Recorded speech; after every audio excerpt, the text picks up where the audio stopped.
오늘 하나님께서 우리에게 주신 말씀은 갈라디아서 3장 23절부터 29절까지 있는 말씀입니다. 갈라디아서 3장 23절부터 29절까지 있는 말씀입니다. 이는 하나님의 말씀입니다. 함께 받들어 읽겠습니다. 믿음이 오기 전에 우리는 율법 아래에 매인 바 되고 계시될 믿음의 때까지 갇혔느니라. 이같이 율법이 우리를 그리스도께로 인도하는 초등교사가 되어 우리로 하여금 믿음으로 말미암아 의롭다함을 얻게 하려 함이라. 믿음이 온 후로는 우리가 초등교사 아래에 있지 아니하도다. 너희가 다 믿음으로 말미암아 그리스도 예수 안에서 하나님의 아들이 되었으니 누구든지 그리스도와 합하기 위하여 세례를 받은 자는 그리스도로 옷 입었느니라. 너희는 유대인이나 헬라인이나 종이나 자유인이나 남자나 여자나 다 그리스도 예수 안에서 하나이니라. 너희가 그리스도의 것이면 곧 아브라함의 자손이요 약속대로 유업을 이을 자니라. 아멘. 가끔 성도님들의 삶의 정황을 이렇게 보면 조금만 이렇게 관심을 갖고 좀 살피기 시작하면 어느 한 분 아프지 않은 곳이 없고 다들 아픈 곳들이 있다는 것을 느끼게 됩니다. 상처나고 또 아픈 그런 과거를 가지고 계시다는 것을 이제 보게 됩니다. 최근에 어떤 분과 대화할 수 있는 시간이 있었는데 그분은 얼마 전에 교회에 등록하신 아직은 새가족이신 분이었습니다. 그분은 전에 있던 교회가 창립하면서 처음부터 함께했던 개척 멤버이셨다고 합니다. 처음엔 교회의 모든 일에 열심히셨고 저희 교회로 오시기 전까지 열심히셨다고 보는데 어느 순간 더 이상 새벽 예배를 나갈 수 없게 되어서 수년간 새벽 예배 없이 살게 되었다고 합니다. 교회 안에 갈등이 빚어지고 어려움이 생기면서 새벽 예배를 중단하게 되셨던 것입니다. 수년간 새벽 예배 없이 살게 되면서 그때부터 이분의 고백에 의하면 신앙의 방황이 시작이 되었다고 하셨습니다. 무엇을 해도 어디를 가도 의미가 없고 신앙의 영역이 무너지고 나니까 삶의 모든 다른 부분들이 흔들리기 시작했다고 하셨습니다. 일도 재미가 없고 심지어 가족들에게도 그래도 내가 한다고 하는 가장이었는데 그것마저 마음대로 되지 않아서 매우 힘든 시간을 보내다가 이제 우리 교회로 오셔서 새가족으로 오셔서 신앙생활을 시작하시면서 다시 새벽 예배를 시작하게 되었는데 다시 새벽 예배를 시작하고 난 다음에 사는 게 참 행복한 것이라는 것을 다시 느끼게 되셨다는 이야기를 하셨습니다. 다시 사는 것 같고 또 사는 게 이런 거구나. 새벽마다 말씀을 듣고 기도하면서 시작하는 하루가 너무 좋다. 잃어버린 신앙, 잃어버린 나의 시간을 다시 되찾은 것 같다라는 이야기를 하셨습니다. 그분과 대화를 하면서 생각하게 된 것은 인생이 참 힘든 거구나 하는 것이었습니다. 몰랐던 건 아닙니다. 아마 이 자리에 계신 분들도 모두 공감하실 겁니다. 사는 게 결코 녹록하지가 않고 쉽지 않다는 것을. 그래서 하나님의 말씀이 없이 우리의 삶을 매일 깨우는 은혜의 어떤 한 걸음이 없이는 믿음의 길을 걷기가 또 삶의 길을 잘 걸어가기가 참 힘들구나 하는 것을 느끼실 겁니다. 여기저기 사람들이 모두 아프고 또 상한 부분들을 다 마음의 한 구석에 가지고 있다 하는 것을 느낍니다. 교회에 있다 보면 본당 앞을 하루에도 몇 번씩 지나가게 됩니다. 본당 앞을 지나가다 보면 본당 이쪽 저쪽에 앉아서 기도하는 분들이 항상 있습니다. 어떤 분은 조용히 앉아서 침묵하며 하나님과 함께하는 그 짧은 시간을 즐기는 분도 있지만 어떤 분들은 한 귀퉁이에서 소리내어 울지도 못하고 조용히 흐느끼기만 하는 분들도 가끔 보게 됩니다. 무엇 때문에 우는지는 알 수가 없지만 그 눈물은 많은 것을 말하고 있다는 것을 느끼게 됩니다. 진심을 토해내는 울음소리, 본당 안에 가득한 그 흐느끼는 소리가 본당 문 밖으로 나올 때 하나님이 들으시겠다는 생각이 듭니다. 아파서 기도하는 분, 무언가 잘못되어 가고 있어서 기도하는 분, 인생의 방향을 잃어버리고 가슴을 두드리면서 기도하는 분. 그래서 교회는 만민이 기도하는 집이다라고 주님이 말씀하셨다 하는 것을 느끼게 됩니다. 사랑하는 성도 여러분, 우리에게 믿음이 오기 전에 우리가 늘 그런 인생을 살았습니다. 본문 말씀 갈라디아서 3장 23절 말씀과 같이 믿음이 오기 전에 우리는 율법 아래에 매인바 되고 계시될 믿음의 때까지 우리가 거기에 갇혀서 살았습니다. 그래서 힘든 인생의 문제가 나로 인한 것이든 타인으로 인한 것이든 그 문제 때문에 힘들고 아파하면서 살았습니다. 우리가 그렇게 율법에 매인, 법에 매여서 살고 있는 인생이었다는 것입니다. 믿음이 없는 인생은 언제나 그랬다는 것을 우리가 잘 알 필요가 있습니다. 하나님의 신실하심과 하나님의 성실하심, 하나님께서 우리를 위해 어떤 일을 하셨는지, 하나님께서 우리를 위해 하신 일을 전혀 모를 때, 하나님께서 우리를 위해 하신 그 놀라우신 일 밖에서 우리가 살아갈 때 우리는 율법에 매이고 율법에 갇혀서 살았습니다. 해야 하는 것들, 또 피해야 하는 것들, 다 하지 못한 죄책과 책임감 때문에 우리는 자유하지 못하는 인생을 살았습니다. 위로받지 못하고 사랑받지 못하고. 인생이 매뉴얼대로 되는 게 아니잖아요. 아무리 계획을 세워도 계획대로 안 됩니다. 지난 월요일 날 기도원 순례기도회 갈멜산 갈 때도 계획을 다 짰지만 계획대로 안 됐습니다. 그래서 산에서 갑자기 내린 비를 좀 맞았죠. 인생은 뜻대로 되는 게 하나도 없습니다. 매뉴얼로 되는 게 하나도 없는 인생인데 그 인생의 순환과 인생의 아픔을 모조리 연약한 몸으로 다 맞으면서 사는 우리도 말씀대로 살지 못하는 겁니다. 율법대로 순종하지 못하고 하나님의 신실하심이 우리 눈에 보일 때도 그렇지만 때로 보이지 않아서 제 길을 못 갈 때가 얼마나 많은지 모릅니다. 하나님 은혜를 충분히 모르기 때문에 때로는 용서하지 못하고 또 용서받지 못하고 그렇게 사는 것입니다. 하나님께서 이집트에서 하나님의 백성을 불러내셨을 때 하나님께서 그들에게 광야를 지나는 그 40년 동안 율법을 그들에게 주셨습니다. 무엇이 길이고 무엇이 길이 아닌지를 말씀해 주셨고 그것을 돌판에 써서 이 계명을 지켜 살라고 하셨습니다. 이 백성이 하나님의 백성일 때 이 백성이, 이 공동체가 어디로 가야 하는지를 율법을 통해서 보여주셨습니다. 그것은 한 개인에게 주신 것이라기보다 한 공동체와 한 국가와 한 나라에 주신 삶의 방향이고 인생의 방향이고 삶의 정도가 바로 이것이라는 것을 보여준 것입니다. 이러한 율법은 대부분 그래서 관계적인 법입니다. 우리가 십계명을 보아도 알듯이 하나님과의 관계, 이웃과의 관계, 부모와의 관계 모두가 관계적인 것입니다. 타인을 향한 것이고 하나님을 향한 것이며 서로에 대한 가장 기본적인 예의와 가장 기본적인 사람됨과 인생이 어떤 인생이 되어야 되는지 하나님께서 우리에게 원하시는 삶의 표본이 무엇인지를 우리에게 보여주신 것입니다. 아마 이 율법의 정신이 잘 지켜지는 사회가 있다면 그 사회는 아마 매우 건강한 사회일 것입니다. 그래서 신명기 10장 13절 말씀을 보면 내가 오늘 내 행복을 위하여 내게 명하는 여호와의 명령과 규례를 지킬 것이다 이렇게 말씀합니다. 그 말씀과 그 계명을 잘 지켜 살고 모두가 지켜 살면 자연히 모두가 행복할 것입니다.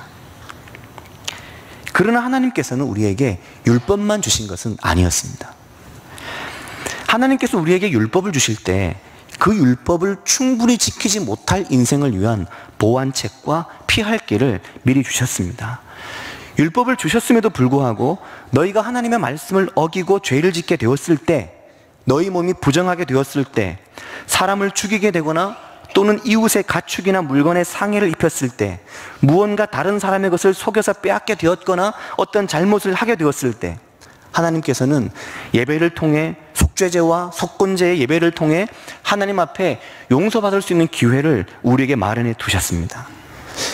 이것은 하나님께서 우리를 위해 행하신 매우 놀라운 율법으로 다하지 못하는 우리 인생에 대한 보완책이었습니다.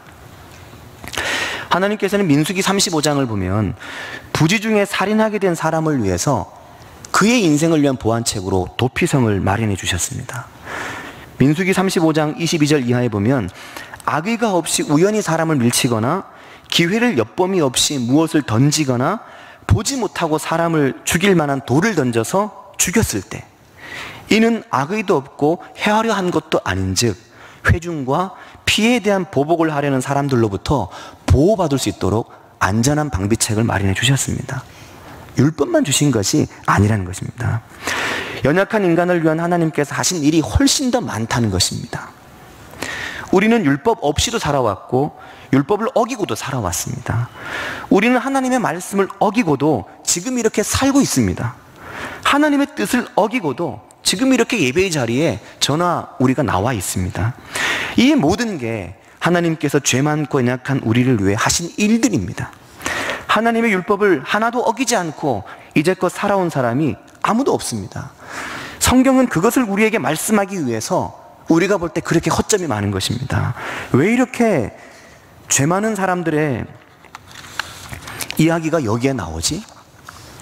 왜 이렇게 문제가 많은 사람의 인생, 그 문제 많은 가족사를 이렇게 여과 없이 성경의 거룩한 말씀에 실어두는 걸까? 허점으로 다 보이는 그 허점들은 하나님의 보완책이 있기 때문에 가능한 것입니다. 왜냐하면 그렇게 허점 많고 문제 많고 율법을 주셨음에도 율법대로 살지 못하는 인생이 바로 우리이고 그 사람이 바로 나이기 때문에 그렇게 말씀이 기록되어 있는 것입니다. 이 모든 게 하나님께서 하신 놀라운 일들입니다. 하나님께서 하신 이 놀라운 일 때문에 우리가 살 수 있는 것입니다. 율법 때문에 사는 게 아니라, 율법 때문에 살아온 게 아니라 율법을 주시고도 우리에게 더 주신 하나님의 은혜와 크신 사랑 때문에 우리가 살고 있는 것입니다. 사사기 2장에 들어가면 가나안에 들어간 하나님의 백성들을 보면 그들이 하나님을 떠나고 하나님을 알지 못하는 다른 세대가 되게 된 것은 그들이 율법을 몰라서가 아니었습니다. 성경 말씀은 그들이 율법을 몰라서 다른 세대가 되었다고 말씀하고 있지 않습니다. 그들이 다른 세대가 된 이유는 사사기 2장 10절을 보면 그 후에 일어난 다른 세대는 여호와를 알지 못하여라고 말씀합니다. 하나님을 알지 못하기 때문에, 그리고 여호와께서 이스라엘을 위하여 행하신 일도 알지 못하였더라, 이렇게 말씀합니다. 하나님도 모르고 하나님이 행하신 일도 모르기 때문에 그들이 다른 세대가 되어 버린 것입니다. 그들이 율법을 몰라서가 아니었습니다.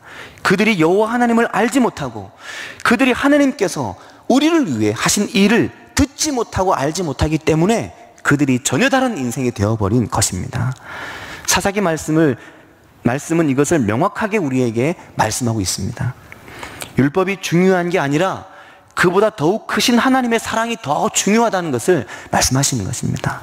그 크신 하나님의 사랑을 아는 것, 그 크신 하나님을 아는 것, 이게 더 중요하다는 것입니다. 하나님이 어떤 분이신지, 하나님이 나를 위해 어떤 일을 하셨고 어떤 일을 하실 분이신지 이것을 아는 것, 이것을 믿는 것, 그 하나님을 신뢰하는 것, 하나님께서 나를 위해 반드시 이 일들을 하실 것이라는 것을 믿는 것, 이것을 성경은 계속해서 말씀하고 있는 것입니다. 그래서 바울 사도를 통해 하나님께서 갈라디아서 3장 24절에서 이렇게 말씀하시는 것입니다. 이같이 율법이 우리를 그리스도께로 인도하는 초등교사가 되어 우리로 하여금 믿음으로 말미암아 의롭다함을 얻게 하려 합니다. 초등교사는 헬라어 원어에 파이다고고스라는 단어를 쓰는데, 이 파이다고고스라는 헬라어 단어는 되게 많은 경우에 교육받은 노예들을 일컫는 말이었습니다. 이게 초등교사로 번역이 돼서 초등학교 선생님을 자꾸만 연상하지 않으시기를 바랍니다. 초등학교 선생님들은 아이들에게 평생의 은인이고 스승이지만 갈라디아서 3장 24절에서 말하는 이 파이다고고스라고 하는 초등교사로 번역된 말은 교육을 받은 어떤 노예나 좀 더 아이들에게 유머같이 아이들의 삶에 있어서 가이드라인을 정해주는, 테두리를 정해주는, 요건 하면 되고 요건 하면 안 되는, 이걸 가르쳐주는 그런 어떤 규모의 스승의 역할을 말하는 것입니다. 그리고 이 말씀의 뒤에 바로 이어서 나오는 말씀은 참으로 의롭다함을 얻게 되는 것은 그와는 반대로 율법이 아니라 참으로 의롭다함을 얻게 되는 것은 믿음으로 말미암게 되기에 율법의 역할은 삶의 방향을 보여주는 것에 지나지 않는다고 말씀하는 것입니다. 중요한 것은 무엇을 믿고 있느냐, 하나님의 성실하신, 하나님께서 나를 위해 하신 일을 알고 그것을 믿고 있느냐, 이것입니다. 이것이 우리를 살게 한다고 말씀하고 있는 것입니다. 이것을 하나님께서 세상에 말씀하고 싶으신 것입니다. 이걸 우리에게 말씀하고 싶으신 것이고, 이걸 우리가 그 사랑을 우리 입에 담고 우리 마음에 담아서 그 사랑을 세상에 우리가 증언하기를 원하시는 것입니다.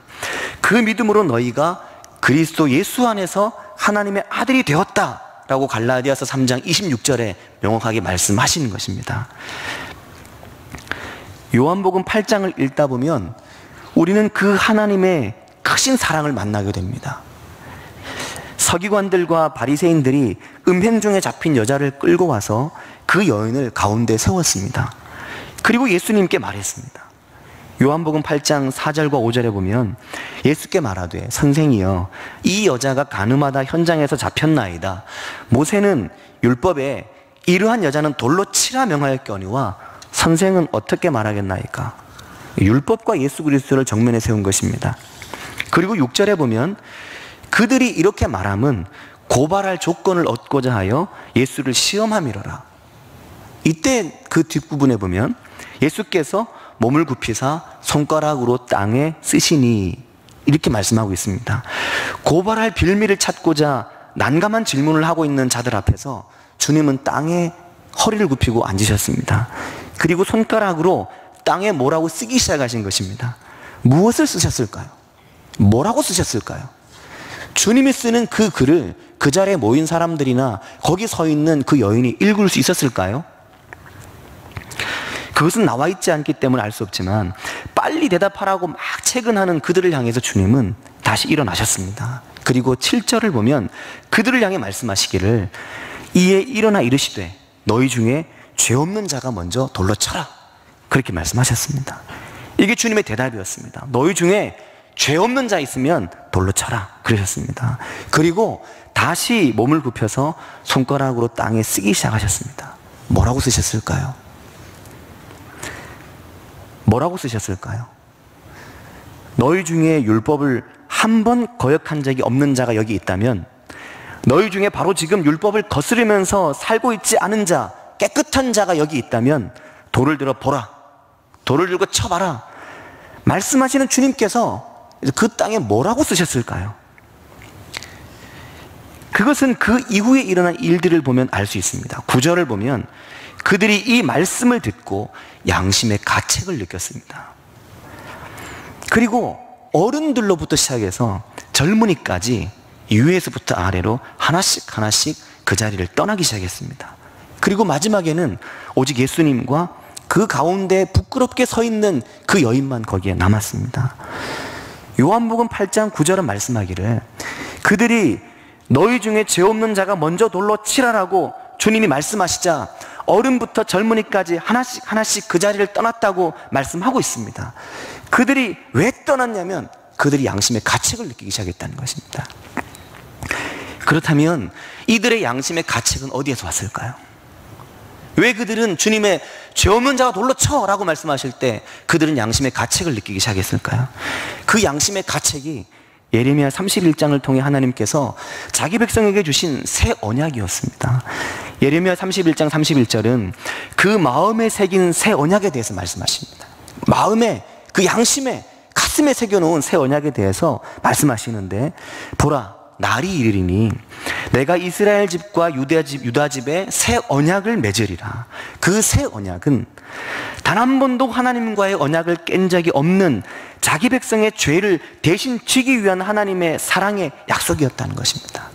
그 새 언약은 단 한 번도 하나님과의 그 언약의 약속을 지키지 못하는, 그 약속 앞에 늘 무너지고 늘 주저앉는 죄로 얼룩진 인생을 살아가는 그들을 위해 하나님 주시는 새 언약이라는 것입니다. 그 언약의 말씀을 주신 것입니다. 33절은 말씀하기를 그날 후에 내가 이스라엘 집과 맺을 언약은 이러하니 곧 내가 나의 법을 그들의 속에 두며 그들의 마음에 기록하여 그들의 마음에, 그들의 양심에, 그들의 가슴에 기록해 두었기 때문에 그들이 죄 없는 자 돌로 쳐라라고 말씀하실 때 양심의 가책을 받고 그 자리에 있을 수가 없게 된 것입니다. 그들의 마음에 기록하여 나는 그들의 하나님이 되고 그들은 내 백성이 될 것이다. 여호와의 말씀이니라. 아멘. 예레미야 31장의 말씀입니다. 다시는 내가 그 죄를 기억하지 아니하겠다고 하신 하나님의 그 큰 사랑을 입었기 때문에 그들은 죄 없는 자가 먼저 돌로 치라는 주님의 말씀을 듣고 뻔뻔하게 그 자리에 계속 머물러 있을 수가 없었던 것입니다. 이것이 하나님께서 우리를 위해 행하신 하나님의 놀라운 일입니다. 사람들이 하나둘 그 자리를 떠나고 그 자리에 아무도 남지 않았습니다. 오직 그 자리에 주님과 그 여인만 남았습니다. 주님 오늘도 우리를 그렇게 불러서 주님은 1대1 우리를 만나시지 않습니까? 하나님의 존전에서 말합니다. 전능하신 하나님의 그 그늘에서 하나님 우리를 만나시고 죄로 울룩진 우리에게 용서와 사랑의 말씀하십니다. 그 여인을 향해 예수님께서 이렇게 말씀하셨습니다. 11절에 보면 나도 너를 정죄하지 아니하노니 가서 다시 죄를 짓지 마라. 나도 너를 정죄하지 아니하노니. 그런데 누가 정죄하며 누가 누구를 율법 아래 가둬둔다는 말이냐? 이 주님의 말씀입니다. 누가 너희를 율법 아래 가둬둔다는 것이냐? 오직 이렇게 놀라우신 하나님을 향한 믿음으로 그 하나님께서 우리를 위해 무엇을 하셨는지를 아는 은혜로, 복음으로 우리가 살아가는 것입니다. 사랑하는 성도 여러분, 이제 우리에게 필요한 것은 이 믿음을 잘 지키는 것입니다. 이 믿음의 길을 따라가는 것입니다. 우리가 늘 이 믿음의 그늘과 믿음의 은혜의 현장에 머물면서 살아가는 것입니다. 왜냐하면 하나님을 아는 지식은, 하나님을 아는 것은 끊임없이 공격을 받기 때문입니다. 끊임없이 사단은 우리를 공격해서 우리가 하나님을 잘 알지 못하도록, 하나님을 아는 지혜가 흐려지도록, 하나님을 아는 명석함이 흐려지도록, 하나님을 향한 우리의 총명함이 흐리멍텅해지도록 우리를 자꾸만 하나님을 아는 것으로부터 끌어내리기 때문입니다. 믿음의 사람들을 무너뜨리고 믿음 없는 사람이 되게 하고자 하는 사단의 공격이 그만큼 심한 것입니다. 성도가 은혜에 대한 기억을 잃어버리는 것, 은혜에 대한 감각을 잃어버리는 것, 성도가 그냥 일반인이 되어버리는 것, 성도의 마음이 은혜에 대한 사모함을 잃어버리는 것이 얼마나 성도에게 치명적인가 하는 것을 사단이 알기 때문입니다. 그래서 사단은 끊임없이 우리를 하나님을 아는 지식을 갖지 못하도록, 하나님을 알지 못하도록, 하나님을 알지 못하기 때문에 하나님이 행하신 그 놀라운 일도 기억하지 못하도록 우리를 자꾸만 은혜 아래로, 은혜 밖으로 우리를 밀어내는 것입니다. 성도는 믿음을 잃어버리고 믿음이 약해지면 모든 면에서 허물어지는 것입니다.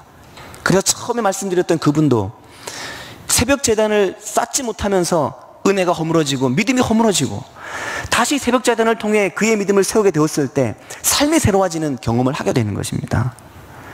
매일 나오는 새벽 제단이 우리를 그 은혜에 붙들어 두었다는 것을 알 수 있는 것이죠. 이 부분에 대해서 히브리서 3장이 우리에게 매우 유익한 말씀을 하십니다. 히브리서 3장 1절에 보면 그러므로 함께 하늘의 부르심을 받은 거룩한 형제들아, 우리가 믿는 도리의 사도이며 대제사장이신 예수를 깊이 생각하자. 믿는 도리에 우리 믿음의 근본이시고 우리 믿음의 길이신 예수 그리스도를 깊이 생각하자는 것입니다.